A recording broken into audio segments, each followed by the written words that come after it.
एक घने जंगल में सभी पेड़ आपस में बातें किया करते थे।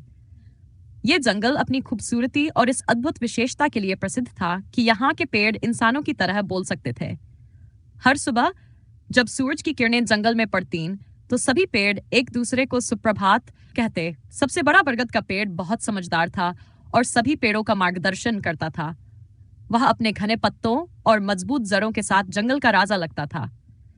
एक दिन आम के पेड़ ने बाकी पेड़ों से कहा, दोस्तों, हमें अपनी छांव और फलों के जरिए इंसानों की मदद करनी चाहिए। नारियल का पेड़ मुस्कुराते हुए बोला, हाँ, लेकिन इंसान कभी कभी हमें काट भी देते हैं। हमें उनसे सतर्क रहना चाहिए। इसी दौरान जंगल के किनारे झुका हुआ बांस का पेड़ उदास दिखाई दिया। बरगद ने पूछा, क्या हुआ बांस? तुम इतने उदास क्यों हो? बांस ने धीरे से कहा, मुझे हमेशा लग कि मैं बाकी से कमजोर हूं। मेरी शाखाएं इतनी पतली और नाजुक हैं। बरगद ने मुस्कुराते हुए उत्तर दिया, कमजोरी भी एक ताकत होती है। तुम्हारी लचीलापन तुम्हें किसी भी तूफान में टूटने से बचा सकता है, जबकि हम मजबूत पेड़ कभी कभी जड़ से उखड़ जाते हैं। उसी समय जंगल में एक अजीब घटना घटी। एक छोटा बच्चा जंगल में खो गया। वह रोता हुआ पेड़ों के बीच भटक रहा था। आम के पेड़ ने अपनी शाखाएं हिलाकर बाकी पेड़ों को सतर्क किया। हमें इस बच्चे की मदद करनी चाहिए, बरगद ने घोषणा की। नारियल के पेड़ ने अपनी ऊंचाई का उपयोग करते हुए दूर देखा और बताया कि बच्चा कहां से आया था।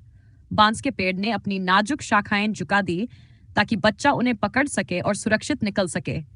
आम के पेड़ ने अपने फलों को नीचे गिरा दिया ताकि अब बच्चा खा सके और ताकत पा सके। बच्चा जैसे ही अपने गांव पहुंचा, उसके माता पिता ने खुशी और आभार से जंगल का धन्यवाद किया।